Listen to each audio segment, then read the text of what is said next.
السلام عليكم ورحمة الله وبركاته. halka waxaan ka salaamayaa dhammaan ummadda Soomaaliyeed ee ku nool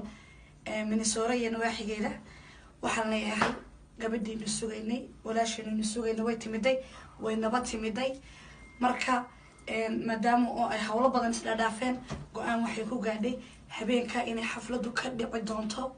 31 bisha oo Monday night ah safari cida noqonday naguma jirto hadaynu nahay ummadda Soomaaliyeed halka ku nool xalimo waxaan ku leeyahay soo dhawow 31st December habeenka waa Monday night waxa inoo balana aniga fanaaniintii Minnesota dhan loo kala maqnayn waxa inoo balana safari walaasheen sidii awal bay leeynagu yaqaanay Minnesota hadaynu gobnahay fanaaniinta waynu soo dhaweyn jirnay martida waynu soo dhaweyn jirnay waynu marti soo jirnay walaasheen habeenkan soo dhaweyno siiba haweenka oo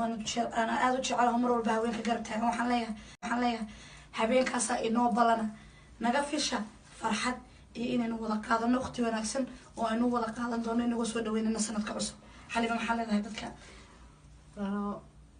خدام thank you وكل هذا كو شعب كامل يابلس الرامك أم بقول السلام يا صح وينو إن شاء الله سفاري habeenka isniinta